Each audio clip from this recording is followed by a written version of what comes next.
In 1972, I persuaded a jolly young lawyer I had met to do an act for me. I had no money to pay him, but perhaps my chutzpah amused him. He helped me to register my 100-pound limited liability company and provided me with at least a fig leaf of respectability. I think I paid him 20 pounds for his services. The company was called H. Bunch Associates, and I intended to publish a series of comic books. Next, I persuaded a close friend, Dick, to join me as co-director and production manager. There wasn't much in the way of a salary. We liberated, meaning stole, a few sticks of office furniture, 2 electric typewriters, and a floor camera from the offices of Oz magazine, where Dick and I had met. Another friend, Lemmy, from the metal band Motorhead, mentioned that an acquaintance of his was vacating a garret in the West End. Perhaps we could move in there. Lemmy used to occasionally sleep under the Oz design table while recovering from excessive ingestion of alcohol and other substances. Lemmy was right about the empty flat. 3 rooms at the top of the most rickety stairs I had ever climbed. The building had been badly damaged in the Blitz and never properly rebuilt. The last tenants had been breeding puppies in there. It took a long time to get rid of the stink of puppy shit. Next, a close friend designed some smart-headed notepaper for us free of charge, suspecting, rightly, that we might be able to provide him with work if our venture succeeded. A small printer I had come to know while working for Oz magazine agreed to print this notepaper, knowing full well I could not pay him for it right then. A semi-friendly, amused bank manager at Barclays Bank opened an account for the company, into which I deposited the mighty sum of 50 pounds. A magazine distributor, with whom Oz had done business, agreed to distribute my product, although I had nothing to show them. Somehow, I had to persuade a printer to provide machine time and paper to produce the comic we were busy preparing in the garret. The bill would come to a few £1,000s. I had written a great many record reviews when I worked for Oz. The record companies would send albums directly to my flat in the hope of soliciting a review, and they never asked for the LPs back. I sorted out all the albums I could bear to part with and sold them to a local record shop. This brought in just sufficient funds to at least get a few printers to talk with me while Dick and I lived on £10 a week. But unless I could guarantee that the printers got paid, not one of them, very sensibly, would budge. Then I had an idea. I asked the owners of my potential distributors for the comic to write to a particular printer, promising that he would be the first to receive money when the comic came out. They made it sound, as a matter of common sense, that at least enough money was likely to be generated by the sales of the comic to pay the printer and paper bill. And they stressed that their client, my little company, would only receive any money when and if the printer had been paid in full. This was the key. Business must have been slow because the printer agreed. I secretly suspect that he did so as much to keep me from constantly badgering him as anything else. Persistence is a powerful tool in the hands of a hungry young hustler on the make. Thus it was that the first issue of Cosmic Comics was unleashed upon an unsuspecting world. It barely made a cent, but it provided the framework for yet more publishing ventures. Within 2 years, I had £60,000 in the bank. That is the equivalent of £500,000 today. The printers were paid. The contributors were paid. The designers were paid. The landlord was paid. Even Dick and I were paid. Above all, I retained control of the company, a company I still own 100% of 35 years later. Some will argue that what I did back in 1972 could not be emulated today. But human nature does not change, and at a bottom, we are cooperative animals. Many people are indulgent toward the young. After all, we were all once young ourselves. Those who wish to start a company and get rich cannot expect a free ride. But they might be surprised at the number of people in their particular pond willing to help them to some degree or another. That is an excerpt from the book that I'm going to talk to you about today, which is How to Get Rich. One of the world's greatest entrepreneurs shares his secret, and it was written by Felix Dennis. So this book is actually one of the most requested books by listeners for me to cover for the podcast. And I was actually hesitant to read it because of the title. The title just seems so cringy. How to Get Rich. And I realized after reading it and going over my notes, the better title is How I Got Rich. So if you keep that in mind as we work through all the main points today, I think that's a better way to think about why he wrote the book. And I have to give him credit. I think the reason this is so highly recommended, and even all the reviews like in media are extremely positive about it, he's a really gifted marketer. There's not another book that I've read so far for the podcast that's anything like this. It is a bizarre book. The format is bizarre. What he talks about, he's very frank. So let's go right to the preface. And this is a preface that's not normal. It's a series of like questions that he's posing, and then his answers, which are very amusing. So I'm not going to waste any more time. Let's just get into it. So he starts with a question, and we're going to find out why Felix is writing this book. I should give you a little background. He is he passed away a few short years after he wrote the book, but he was one of the most successful publishers in the UK. He founded a bunch of magazines. Maybe the most famous magazine is Maxim magazine. He also owned a bunch of like PC and computer magazines. And so he owned 100% of a gigantic publishing company. That's how he made his money. Okay, so it says, why would a rich person waste time writing a book to help other people get rich? And he says 2 reasons. Because I enjoy writing about something I feel I know about, and because I believe that almost anyone of reasonable intelligence can become rich, given sufficient motivation and application. Another question, he says, is this some kind of con job? Are you using a ghostwriter? Nope and nope. How to Get Rich is not a con job, and it is not being ghostwritten. I'm going to write every word myself in this book, Lord help me.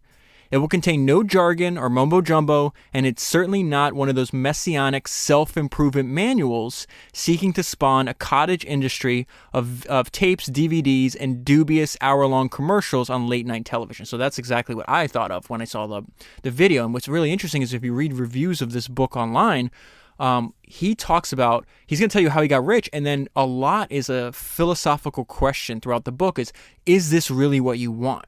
And so he's going to open up to us. He's going to talk about his drug addiction, his addiction to prostitutes, the fact that he blew $100 million in a decade and almost died, the fact that he's not really happy. This is not what, again, it's really, really surprising, the difference between what's in the book and, the outside cover. He's sitting there between like 2 gold statues and you got this ridiculous title. So it's really, really surprising. Let me go back to this part. How to Get Rich sets to tell you out how I did it. How I got rich without the benefit of a college education or a penny of capital. It will expose the many errors I made along the way, which will contribute greatly to the length. Finally, it will suggest ways in which you can avoid such errors and start on getting rich. Another question. What will I need to do apart from reading the book? All the usual stuff. The bottom line is that if I did it, you can do it too. I went from being a pauper, a hippie dropout on welfare, living in a crummy room without the proverbial pot to piss in, without even the money to pay the rent. He's describing his life when he was around 25 years old, without a clue as to what to do next, to being rich. And I am certainly no business genius, as my rivals will happily and swiftly confirm. He asks another question. What's the difference between How to Get Rich and all the other books about becoming incredibly successful? Simple. I am not a charlatan and do not profess to be a miracle worker. How to Get Rich is being written for amusement, not just effect. And because I have little left to prove in the field of generating wealth, my book is as truthful and as complete as I can make it.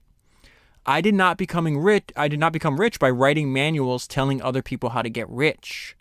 I got rich my way. You might even say the old-fashioned way, by making errors, lots of errors, and learning from them. Much of what I intend to share with you concerns those errors, rather than my successes. Another question, how rich are you anyway? I don't know. Neither does any rich person know. I haven't cashed in all my assets yet, and I'm not certain what they will fetch. Let's say between $400 million US dollars and $900 million US dollars of net worth before tax. I honestly cannot fix a number any closer to that. 5 homes, 3 estates, fancy cars, private jets. The jets are always rented. Thousands of acres of land, art on the walls, and library stuff with first editions. Less the debt, of course. I have around $30 million of debt. Rich people always seem to have a certain degree of debt. Apparently, it helps to reduce taxes, but I'm not so hot on the bean counting side. In fact, I still haven't quite gotten the hang of a balance sheet. Amortization always floors me. But then, I can't fly the jets or drive the Rolls Royces or Bentleys either. I never had the time or the inclination to learn.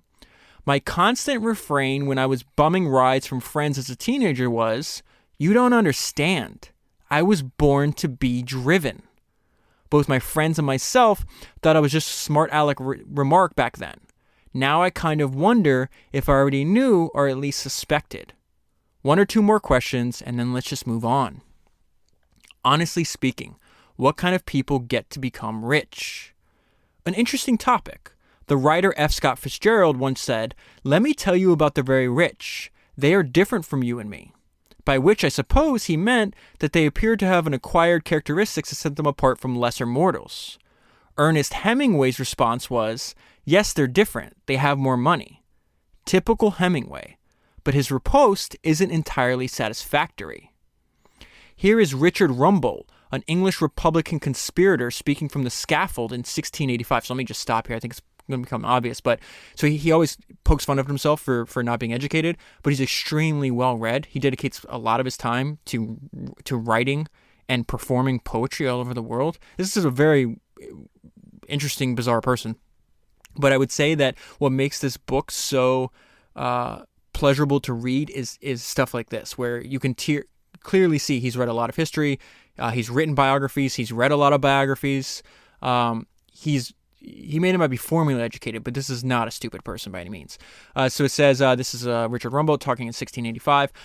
"I never could believe that Providence had sent a few men into the world, ready booted and spurred to ride, and millions ready saddled and bridled to be ridden." So he's talking about, there's a few people very driven. They're the ones pushing the pace. They're the ones leading everybody. And then millions of other people allowing themselves to be ridden by other people. And now he's going back to his point, and he's still trying to answer this question about what kind of people get to be rich. "And neither, gentle reader, could I. I never could believe that. Whatever qualities the rich may have, they can be acquired by anyone with the tenacity to become rich. The key, I think, is confidence. Confidence in an unshakable belief that it can be done and that you are the one to do it. Tunnel vision helps. Being a bit of a shit helps. A thick skin helps. Stamina is crucial, as is the capacity to work so hard that your best friends mock you, your lovers despair, and the rest of your acquaintances watch from the sidelines, half in awe and half in contempt. Luck helps, but only if you don't seek it. The answer to the question, then, is perhaps this: not those who want to, and not those who need to, but those who are utterly determined," and he emphasized that word, "who are utterly determined to, whatever the cost." I think this is his last question, is it? Yeah. What are the biggest myths you know regarding getting rich? The first is the claim that people did not set out to get rich, but became rich by accident. Oh, I only did what I love to do and woke up one day to find myself wealthy. That sort of thing. It may have happened, but very rarely in my experience. Some people are merely better at disguising desire. That's all. The second myth is that people got rich by having a great idea. While this is a more feasible hypothesis than of getting rich by accident, it's a trap, because it's a partial truth. All of us have had great ideas from time to time. The follow-through, the execution, is 1,000 times more important than a great idea. In fact, if the execution is perfect, it sometimes barely matters what the idea is. If you want to get rich, don't sit around waiting for inspiration to strike. Just get busy getting rich. Thirdly, and lastly, I think that perhaps the most destructive myth about becoming rich lies in the remarks like, well, it was okay for you starting out in the late 1960s, but times have moved on. You couldn't do it that way today. Perhaps not, but you can certainly do it some way. Times change, but human nature, the lure of wealth and the determination to acquire it remain a shining constant in the world of ambitious men and women. The example of others, not even born in the 1960s, is all around you. They prove such thinking to be false. If you think it can't be done and dwell on that thought too long, then you are likely to remain poor. It's as simple as that. Okay, so let's move into the book. This is a part where he calls it young, penniless, and inexperienced. He's talking about like, what do you do if you're starting out in circumstances like that?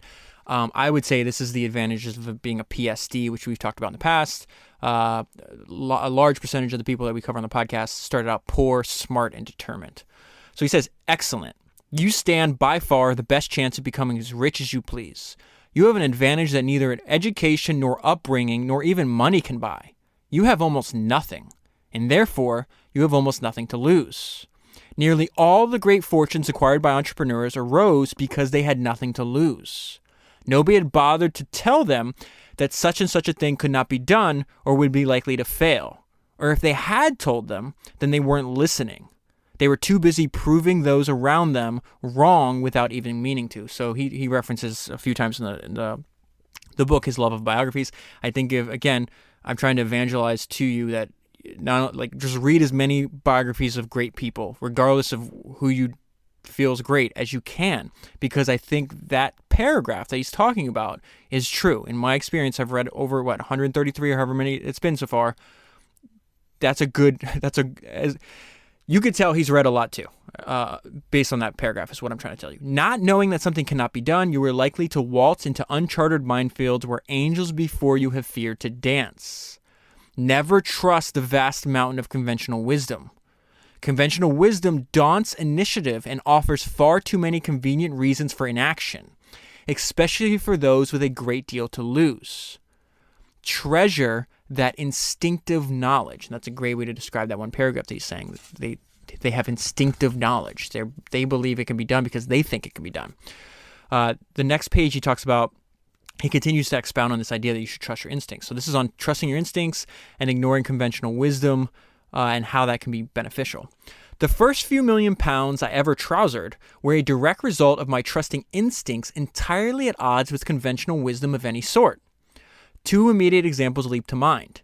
As we will see in more detail later, I published a series of 8 full-page, full-color, folded posters with headlines and articles printed on the back of them, and charged the same cover price as magazines with 10 times the number of pages.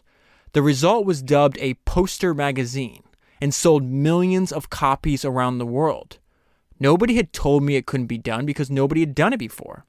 Similarly, I had launched half a dozen magazines about a new fad called personal computing back in the 1980s, even though British magazine retailers and wholesalers at the time were unanimous in their belief that nobody will ever buy them. Those magazines have earned me tens of millions of pounds in the last 25 years and are still earning me money today. Conventional wisdom is usually right, but when it's wrong, it can offer quite extraordinary opportunities for those too stubborn or too inexperienced to pay attention to well-meaning naysayers. He wraps up this section about why it's a benefit to be poor, smart, and determined. Stick with me, young brother or sister. You are suffering from nothing more than excusable confusion and a lack of experience. Conditions that will pass with time, and whose passing can be expedited by fierce determination and application. So this is the next section I'm going to read to you. This is the first of, I don't even know, dozens of times where the book is about how I got rich. You can take some of these lessons if you want to get rich on how to do that, right? Sprinkled throughout the entire book, and wait till I get to the end. The end, you got to listen to this. It's one of the most remarkable. He says it's the most important 1,500 words in the whole book. It is really unexpected. I would say the summary of his thoughts on this subject, right? But this is the first time where he talks about, like, are you sure you want money? Like, are you absolutely sure this is what you want to do? And he talks about the fact that he would give all of his money back for time. So he says, Could you turn the clock back for me by 40 years, I would willingly swap you every penny and every possession I own in return. And I would have the better of the bargain too. Just keep that in mind because he's going to expound on that thought. And I would say it's a philosophy ingrained in his mind through decades of experience many times throughout the book. Moving on, this is his advice that you need to know when, what or when is enough. And I read some other reviews, and this part I'm about to read to you is particularly was highlighted by a bunch of other people that read the book too. It says, if I had my time again, knowing what I know today, I would dedicate myself to making just enough money to live comfortably. So he's going to switch from dollars to pounds here. And he says that number he would shoot for is $60 to $80 million as quickly as I could. I would then cash out immediately and retire to write poetry and plant trees. That's what he's doing with, I'll talk more about this later, but one of his goals in life was to plant a gigantic forest inside of, I don't know if it was inside of London particularly, but somewhere in England. He says, making money was and still is fun, but at one time it wreaked chaos upon my private life. It blocked me from beginning to write poetry until my early 50s. It consumed my waking hours. It led me into, now here we're going to get into a lot of these details I referenced earlier. It led me into a lifestyle of narcotics, high-class whores, drink, and debauchery. Narcotics, he mentions he was addicted to cocaine specifically, but I know he did a bunch of other drugs too. These afflictions, in turn, helped to undermine my health. I always craved just one more massive payday, one more fight. I can take this young punk, I know I can, just this once, so I can go out as a winner, so I can retire as a champ, then I'll retire, just this last one. So he's exposing us to some of his inner monologue as he was addicted to making money. And now this is how he's looking back on his life. Remember, he's writing this a few years before he dies, and he dies of throat cancer at the age of 67. So it's never stated in the book, but I highly suspect he knew he was close to the end of his life. Pathetic. I should have known better. There's no such thing as a permanent champ. With hundreds of millions of dollars in assets, I could not let go. And so this is a summary of the entire section. Real winners are people who know their limits and respect them. And so that's how the book goes. It goes back and forth between this is how I did it, these are some good ideas, this are the mistakes I made, and also this is also the mistakes I made going to maybe a step too far. He does have some good ideas like this: develop mental armor. If you wish to be rich, you must grow a mental armor. Not so thick as to blind you to well-constructed criticism and advice, especially from those you trust, nor so thick as to cut you off from friends and family, but thick enough to shrug off the inevitable snickering and malicious mockery that will follow your inevitable failures, not to mention the poorly hidden envy that will accompany your eventual success. It hurts, it's mindless, and it doesn't mean anything, but it will happen. Be prepared to shrug it off. He's got a great section called Harnessing the Fear of Failure. This reminds me of something I learned from Jimmy Iovine a long time ago. He talks about he trained himself that anytime our initial reaction to fear is, we hesitate, we stop, or we run away. And so Jimmy was like, anytime I felt fear, I used it as, instead of something that's holding me back, it's something that's pushing me forward. And this is, it kind of echoes what Dennis is saying here, or what Felix is saying here. Think of this fear not as the King Kong of our boogeyman, but as a mare, a nightmare. A mare, after all, is a horse. A horse can be tamed, bridled, saddled, harnessed, and eventually ridden. Harnessing the power of such a creature adds mightily to your own. Thus, the nightmare of prospective failure provides you with the very opportunity that you are seeking. So he also has this idea that choosing what you do for a living may be the biggest decision that you ever make in life, a decision that you have control over. You obviously don't control who your parents are, where you're born, your gender, your race, any of that stuff. But his point here is that most people don't even choose. It's the biggest decision that you have control over, and most people don't even think it's a choice. He starts off with this section by quoting Johann Wolfgang von Goethe. I don't know how to pronounce his last name. So this is a quote from him. Until one is committed, there is hesitancy, the chance to draw back, always ineffectiveness concerning all acts of initiative and creation. There is one elemental truth, the ignorance of which kills countless ideas and splendid plans. that the moment one commits oneself, providence moves all. All sorts of things occur to help one that would never otherwise have occurred, meaning after you commit, after you actually decide this is what I'm going to go do, and you start walking forward towards that. A whole stream of events issues from that decision, raising in one's favor all manner of incidents and meetings and material assistance which no one could have dreamed would come his or her way. So now we're going to get into the words of Felix. The biggest decision over which any of us is likely to exercise real control, meaning what you're going to do for a living. But we do get to choose, if we are determined enough, what it is we want to do for a living. Most of us flunk this test. My career as an entrepreneur or magazine publisher came about entirely by accident. If you had asked me when I was 18 years old what I would be doing for the next 30 years, I would have told you I was going to be one of the biggest R&B singers in the world. That made me laugh, but he's dead serious. There's a story I'm going to tell you in a little bit about him trying to sing R&B in front of John Lennon and John Lennon's advice to him. That didn't happen, and if I'm honest about it, I'm still a little disgusted with myself that I quit my dream so early. But hey, I was getting tired of stealing food and bumming other people's cigarettes and not having the rent money. He also talks about a mistake that he sees that a lot of young people make is they only want to work in glamorous industries or jobs, or that's where they want to start their company.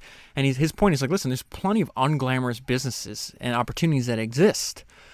Where's the most opportunity to be found? Forget glamorous. One of the richest self-made men I know digs a hole in the ground to dispose of household waste. That's not how his company describes itself in its annual report, but essentially that's what it does, along with building incineration plants. Glamorous? No. But in a good year, he earns 20 to 30 million pounds. That's a sensational result for a small, wholly owned private company. That's also another hint. Felix is not a fan of public companies. He goes in great detail about that, and he's also not a fan of having any partners or getting any kind of control either. So he says that's a sensational result for a small, wholly owned private company. You may not necessarily want to be in a glamorous sector of any market, because they are often very crowded sectors. So he talks over and over again in the book about you need to maintain ownership, you need to maintain control. It's the most important thing. He says control is often the be-all and end-all of the game. Whoever controls a business can force its sale. Whoever controls a business can implement a merger. Whoever controls a business can fire you. Ownership is power. Ask Bill Gates of Microsoft or Larry Ellison of Oracle. I just did this 3-part series on Larry Ellison. If you've listened to them, you already know this, but Larry fought tooth and nail to never give away any equity. He always retained enough equity even after Oracle went public so that his control of the company could never seriously be threatened. Even when every single one of his financial advisors, when Oracle was in a tough financial position, is like, you need to sell equity right now. He refused. And that was key. That was one of the reasons, he has such a high net worth today. Okay, so now I got to the part where he's getting advice from John Lennon, and I would summarize this advice that John Lennon gives Felix as find your own voice. I once had a wake-up call from a man who spared me several years of wasted time in my own search for a future career. And when John Lennon handed out advice, he didn't pull any punches. I stayed at John's house while he was laying down bass tracks for his album Imagine. During a break, I persuaded a few of the musicians in the studio to back me while I belted out a couple of R&B songs. John and Yoko were amused at my efforts. John stopped our impromptu jam session and ushered me into the control room. Then he played back the tape, urging me to listen carefully. What do you hear? I heard a guy who wants to be an R&B singer, I mumbled. Yeah. But what you heard was an English guy copying Howlin' Wolf and Chuck Berry's voice. But it isn't your voice. Now do one using your own voice. I went back into the studio and I tried. What followed was a catastrophe. I had no voice of my own. I had been singing R&B on stage ever since I was 13. But I'd never developed my own voice. I always imitated the voice of the original artist. John delivered some devastating advice. It won't do, man. It's not that you can't sing. Sure, you can do a fair imitation of Chuck or Chuck Berry or whatever, but people don't pay for imitations. You gotta find your own voice or stick to editing your magazines. He has an entire chapter dedicated to not giving up. So this is on determination and hard things. It starts out with a quote from Winston Churchill: "Never give in, never give in, never, never, never. In nothing, great or small, large or petty. Never give in except to convictions of honor and good sense." And then we have some poetry. Is this written by him? Nope, it's written by another poet, but he's going to quote. It says, "I tried to whistle, I tried to be brave, but the new plowed field smelled dank as grave, and I wished I were dead." So he's going to compare that feeling that the poet is experiencing with the feeling that he had when he was building his business. I know that feeling. And if you set out on creating your own business from scratch, then you will too. Despite all my brave words and earlier in the book, I never knew a few worse months than when I was bashing my head against a brick wall attempting to start my own outfit in the early 1970s. The whole process was pure misery. Looking back through the prismed eyes of a champagne flute, I suppose I could argue that perhaps it was my finest moment. Not that it felt like it at the time. To be honest, it nearly broke me. But I would not give in. That was the secret ingredient. I would not take no for an answer. I would not give in. I was going to be rich. Somehow, some way, someday soon. And I would not retreat to the safety of a decent job until I starved out of house and home. I would not give in. Britain appeared, now he's going to talk about the overall conditions when he was building his business. Britain appeared to be in terminal financial decline at the time. Interest rates had skyrocketed, and strikes were so commonplace it was difficult to recall a landscape not driven by demonstrations, protests, lockouts, and industrial disputes. The banks and the markets weren't just skittish, they were downright terrified. Property values either soared or collapsed. Politicians were jittery. IRA bombs were exploding left, right, and center. These were not good times. What fueled me was the desperation of knowing that unless I found a way around my lack of capital, unless I could pour my energy into a venture of my own, I would be condemned to a life of wage slavery. There is absolutely nothing more likely to dampen the prospects of becoming rich than a nice, fat, regular salary check. But I would not give in. I remember a bitter winter night in my West End flat at the back of a sweatshop. Edward Heath's 3-day week was in operation, and some daft minister had suggested that the citizens of the UK should learn to shave in the dark to save electricity. That was nothing new to me. The electricity had been turned off in my flat weeks ago. So had the gas. I couldn't afford to pay the bill. I sat by an open fire, feeding broken furniture that I had scavenged from the trash into my living room fireplace. And while he's sitting there burning furniture, his girlfriend at the time, who has a normal job, she's like, just quit. Just stop doing this. Give up. And she winds up leaving him because he won't. So now he hits on what you learn by reading biographies, and the summary of this is they don't give in. If you happen to read biographies as I do, scores of them every year, you will find a thread that runs through almost any story of success against the odds. In one of the finest such books in the world, Letters to My Brother by the artist Vincent van Gogh, you will find unbearable heartbreak, madness, rejection, hunger, passion, nightmare terrors, and a tale of a man who never gave in, who would not give in, though it cost him his life. So this next section is about not treating life as some kind of rehearsal. I'm going to read it to you first, and I'm going to tell you this quote by Steve Jobs that I thought of when I read this section. Life is not some kind of rehearsal. Why then do so many people punish themselves in this way? The answer in almost every case is that they were persuaded or hectored into becoming a banker or a lawyer, when in reality they would have preferred to do something else entirely. Their misery is made all the worse by the realization that had they acknowledged their lack of enthusiasm early on and stuck to their guns, their lives might have well taken a far more congenial course. It is my hope that this book will cause you to consider very carefully whether you are truly driven by inner demons to be rich. That's a hell of a sentence. If you really think about what he's saying there, he's giving you a hint, which he'll expound in he comes out and says flat out at the end of the book what he feels. So let me read that sentence again. I think it's important. It is my hope that this book will cause you to consider very carefully whether you are truly driven by inner demons to be rich. If you are not, then my earnest and heartfelt advice to you is, do not on any account make the attempt. What are riches anyway compared to health or the peace of mind that even a modicum of contentment brings in its wake? In and of itself, great wealth very rarely, if ever, breeds contentment. Do not mistake desire for compulsion. So think about this. He's really writing to himself. He's writing, this is how I interpret the book at least, he's writing to an earlier version of himself. And I also think one thing, I do think there's people that are obviously, like there's happy and sad people in all kinds of different circumstances. There's happy poor people, there's sad poor people. There's happy rich people, there's sad poor rich people, right? But I would say is one thing I think would have contributed more to his happiness is he was very successful in magazine publishing, but he even comes out and says, he's like, am I a magazine publisher because I love magazines? No, I just thought I could make a lot of money at it. And I think I want you to know that as he's saying this to us, because I think it's vastly different if you wind up having all the financial success that you want, doing something you really wanted to do, versus having a lot of financial success doing something you don't want to do. I don't think those are two of the same things at all.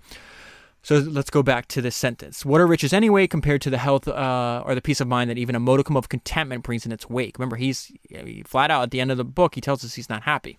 In and of itself, great wealth very rarely, if ever, breeds contentment. Do not mistake desire for compulsion. Only you can know the song of your inner demons. That's extremely important. No one else can know. No one else can tell you. So when I read that section, I thought of something.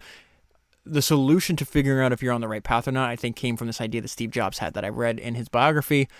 This is in the biography by Isaacson, okay? So Steve said, I have looked in the mirror every morning and asked myself, if today were the last day of my life, would I want to do what I'm about to do today? And whenever the answer has been no for too many days in a row, I know I need to change something. Moving ahead, I really loved his frank and honest account. He talks about, I'm going to give you a summary here, but he's talking to a senior accountant, and he's talking to a senior accountant. He's like, please explain what a balance sheet is to me.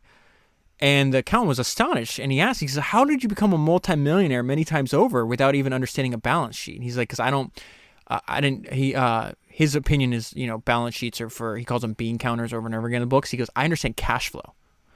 And so this is his opinion on the most important metric of your business being cash flow. Cash flow is something that any entrepreneur must fully comprehend from the get-go. Balance sheets are a matter for accountants, banks, and auditors. But cash flow is the heartbeat of your company. If cash flow is good, then no matter how badly run or poorly managed a company is, there is always a decent chance of turning its fortunes around. And one of my favorite quotes, I reference it all the time, comes from the founder of Sequoia. His name is Don Valentine. And I love this. He says, there are two things in business that matter, and you can learn this in 2 minutes. High gross margins and cash flow. All companies that go out of business do so for the same reason. They run out of money. And so I think Felix and Don are essentially saying the same thing. Watch your cash.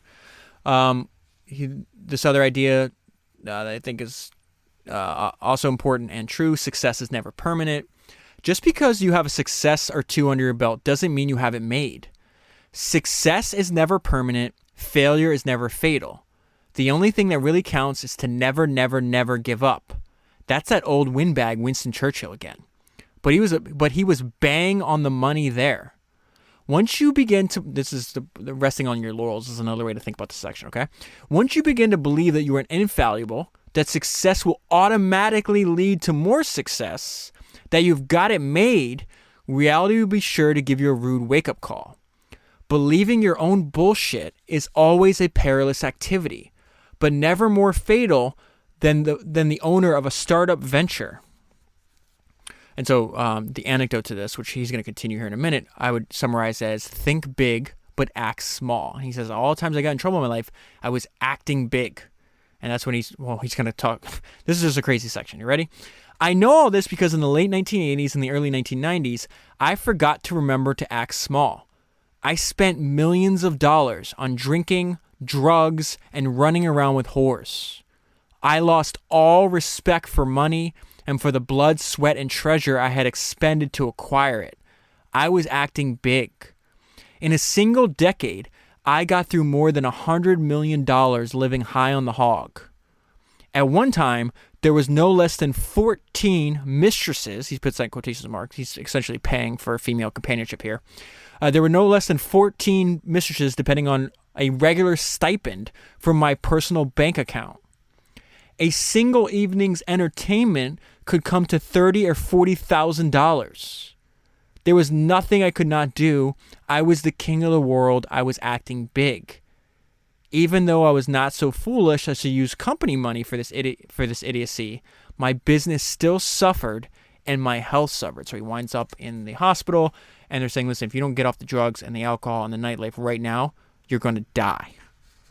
He eventually stops drugs completely, and the only thing he'll drink, like the only alcohol he drinks after that, is wine.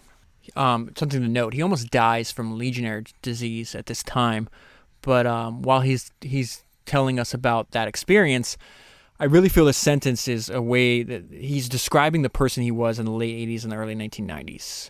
It is especially lethal to a coked up, overweight, cigarette-smoking, malt whiskey swilling idiot with too much money who believe they are built of titanium. See what I mean about his honesty, though? It does make the book very interesting. Like, it does make it a very interesting read. Again, I know I've said this over and over again. I can see why so many people recommended it. Okay, so this is one of my favorite sections of the book. I just absolutely love it. It's something I also personally believe. It's the importance of self-belief, and then he's going to quote again heavily from Winston Churchill. We may detest arrogance, yet isn't it true that we admire it a little?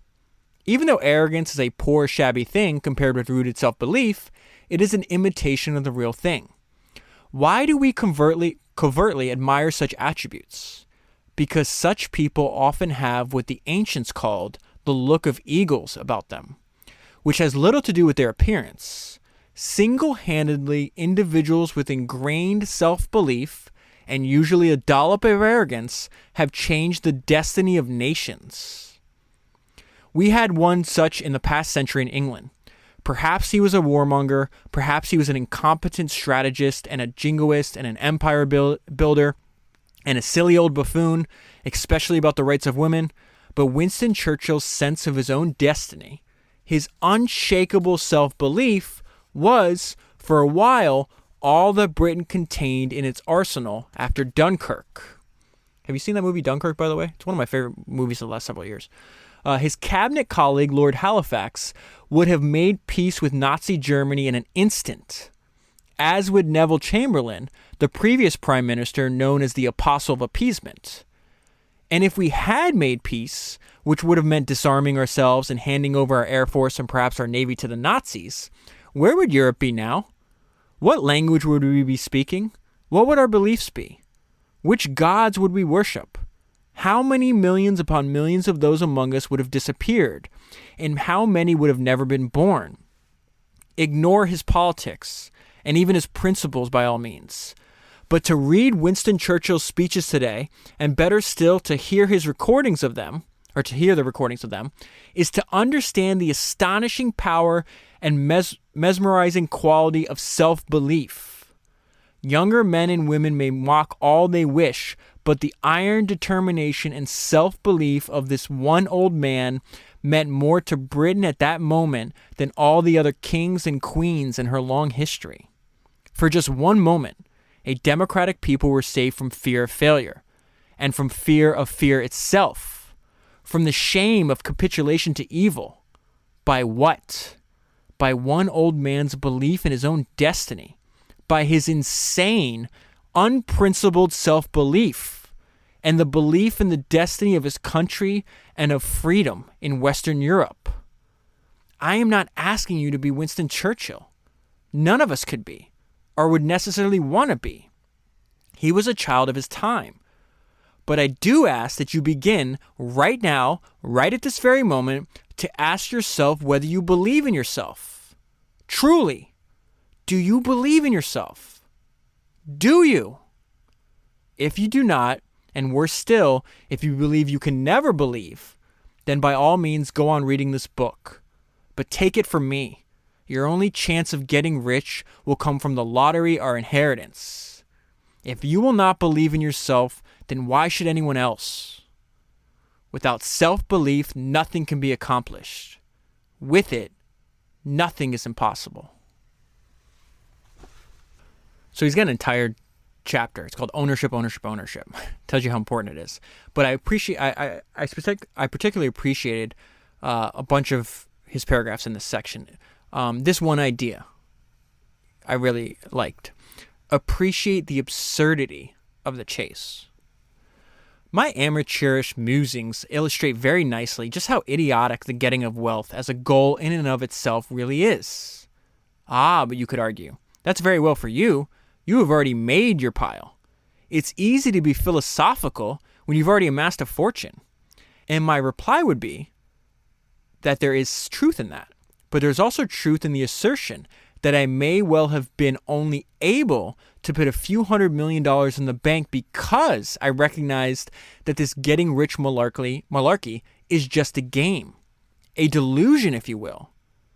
Being rich is fine, and at the very least, it's better than being poor, but it shouldn't be the be-all and end-all of your life or anyone else's life. If you chase money desperately in the earnest belief that you can never be happy without it, and seriously think that the chase is a meaningful occupation, I doubt very much you will succeed. You have to be fiercely determined, true, but an appreciation of the absurdity of the chase helps enormously. All right, moving ahead, we get to his main point of this chapter, and the heading he put on it is why ownership isn't the important thing, it's the only thing. If you want to be rich, then I ask you to stop skipping paragraphs and pay close attention. To become rich, you must be an owner, and you must try to own it all. You must strive with every fiber of your being, while recognizing the idiocy of your behavior, to own and retain control of as near to 100% of any company as you can. Never, never, never, never hand out a single share of anything you've acquired or created if you can help it. Nothing, not one share, to anyone. No matter what the reason, unless you genuinely have to. Do you remember my old rivals, Robin and David, from the EMAP? So this is another publishing company in England. He says, they were both far better publishers than I will ever be. On my best day, they would have wiped the floor with me. But after a quarter of century of jointly creating one of the biggest media companies in Britain for EMAP shareholders, what did they get for their pains? I don't know exactly, of course, and I wouldn't tell you if I did, but I'll guess, using current market norms, 6 million, 10 million, maybe 20 million? You mean that's it? That's all there is after busting your balls for the better part of your working life and making hundreds of shareholders and lawyers and banks immensely rich? A few measly $1 million less tax? That's shocking. I've made more than that in deals I can barely remember. I once made $1 million by selling a magazine I had not even published yet to a rival.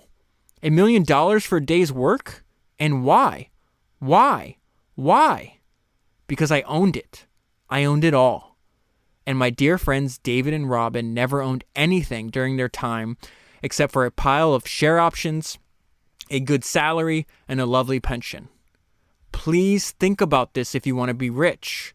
Ownership is not the most important thing. It is the only thing that counts. So my interpretation of this next section is this is the answer to the question, is it worth it? And it seems to be his answer to be both yes and no. So is it worth it? Should we pursue the pie at all? This is not a question for me to consider here at any length. I have become a poet, a serious one too, and I wrestle with such questions every day in the 3 hours I put aside to write verses. But you are not to consider this. You are to consider that I might well be a hypocrite, because I took to writing poetry after I had laid up my treasure. I have wasted vast amounts of my life laying up treasure. I have exiled myself for months at a time to plunder the riches of the USA and to bring them back to Europe.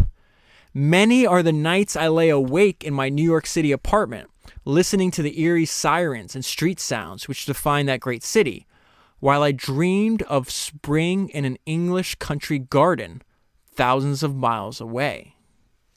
So not only is the writing of this book extremely unique, but also the format. You don't have to read it straight through if you wind up buying the book. You can just go to whatever chapter heading you think is interesting. So he'll write explaining why he thinks the way he does and use stories. And then sometimes he just uses a bunch of like numbered lists. It's really unique. So I want to read a few ideas he has. These are just, straightforward ideas. I don't think I have to expound on too much here. And it's in a section called 21 Ways to Make More Pie. So I'm not going to cover all 21. I'm just going to pick out some ones I thought were interesting. And he's going to describe the section. He says, here's what I've learned as far as owning, sharing, and growing your annual pie is concerned. None of this should be written in stone. I suspect some of the points that follow are universal truths. Keep costs down. Always. Overhead walks on two legs, and it will eat you out of house and home. No company, new or old, can avoid stealth growth and overhead. It occurs, as it were, by osmosis. Prune overhead regularly. Stop only when the pips squeak. Praise excellent work, but do not waste your praise on ho-hum performances as a sop. Employees respect a boss who knows the difference between the mundane and the exceptional. Remember that not all employees respond well to incentive bonuses or a dangled carrot of any kind. They seek recognition, not bribery. Avoid all jollies, the generic British term for flying the sales team to Florida in winter to boost morale and issue heart-thumping speeches, all of which are forgotten the second the crew hits the beach. You can't afford jollies. Set an example. If as an owner you want fancy furniture in your office or works of art or Persian rugs, then bloody well pay for them yourself. How can you expect frugality when a junior manager who works in a cubicle comes to visit you, knowing that the company paid for those accessories? There's nothing wrong with them being there. It's who paid for them that counts. Interview your rival's talent. I have never known a single person in a rival organization, however well paid, who has refused to meet me for a quiet drink after work. I have discovered more about what my rivals are up to in this manner than any other. In addition, I have often been so impressed with the people I meet in this way that I poach them later. No intelligence gathering exercise is ever entirely wasted in business. There is only so much pie, and talent bakes that pie. Just a few more from this section. Sell early. Real money rarely comes from horsing around running an asset-laden business if you are an entrepreneur. You are not a manager, remember? You are trying to get rich. Whenever the chance comes to sell an asset at the top of its value, do so. Things do not keep increasing in value forever. Get out while the going is good and move on to the next venture. More money is usually lost holding on to an asset than is made waiting for the zenith of its value. I should know, it's one of my biggest defects. And finally, enjoy the business of making money. The loot is only a marker. Time cannot be recaptured. There is no amount of pie in the world worth being miserable for day after day. If you find you dislike what you are doing, then sell up and change your life. That's the most important sentence of the section to me. Self-imposed misery is a kind of madness. The cure is to get out. So he has an entire chapter about the power of being focused. And one heading is that you should focus on doing an outstanding job. And he says, if on my deathbed, I had only a very short time to pass on what wisdom I have accumulated about getting rich to a son or daughter, then it would be this. Ownership shall be half the law. Doing an outstanding job shall be the other half. There's no point in owning 100% of a rubbish company. Whatever it is you intend to do to get rich, get good at it. Al Capone is said to have shot a man who kept brewing rotten beer for Capone's illegal beer distribution racket during Prohibition. His gang lieutenants didn't get it. The business was illegal anyway. But Capone refused to have his name associated with rubbish. Having read his autobiography, I found myself wishing he stayed out of the rackets and built his fortune legally. He had many of the attributes of a world-class entrepreneur. And I'm going to close this conversation out with what he says is the most important part of the book. If you are young and reading this, then I ask you to remember just this. You are richer than anyone older than you, and far richer than those who are much older. What you choose to do with the time that stretches out before you is entirely a matter for you. But do not say you started the journey poor. If you are young, you are infinitely richer than I ever can be again. Money is never owned. It is only in your custody for a while. Time is always running on, and the young have more of it in their pocket than the richest man or woman alive. That is a sober fact. And yet you wish to waste your youth in the getting of money? Really? Think hard, my young cub. Think hard and think long before you embark on such a quest. The time spent attempting to acquire wealth will mount up and cannot be reclaimed, whether you succeed or whether you fail. Even should you succeed in becoming rich, what will you have achieved? Happiness? Do not make me laugh. The rich are not happy. I have yet to meet a single really rich, happy man or woman, and I have met many rich people. The demands from others to share their wealth become so tiresome and so insistent, they nearly always decide they must insulate themselves.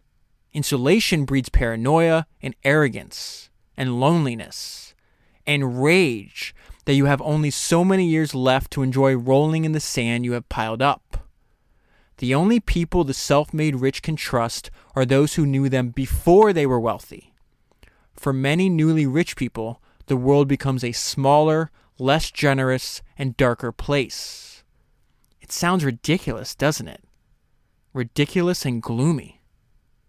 But then, you are to consider that I have been very poor, and I am now very rich. I am an optimist by nature. But am I happy? No.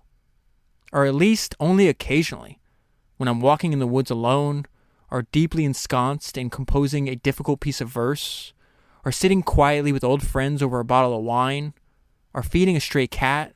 I could do all those things without wealth. So why do I not give it all away?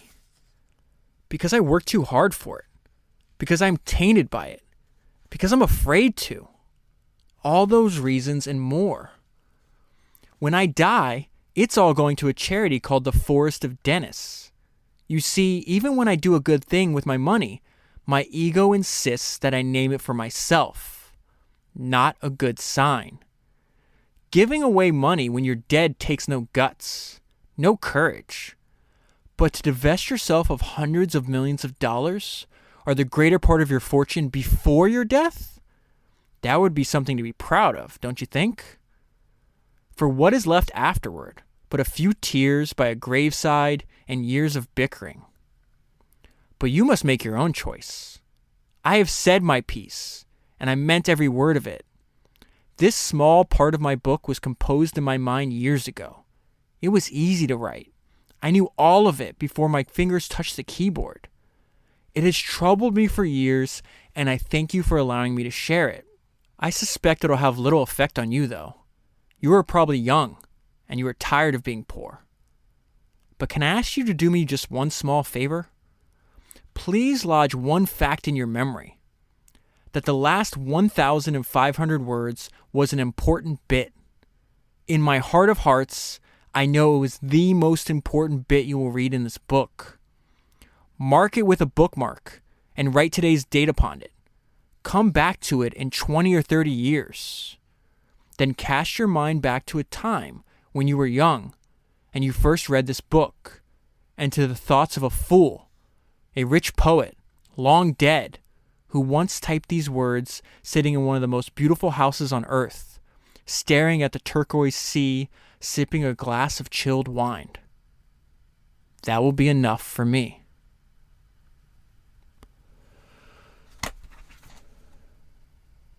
That's 129 books down, 1,000 to go. If you want to buy the book using the link that's in the show notes, you'll be supporting the podcast at the same time. Thank you very much for your time and attention. I will talk to you again soon.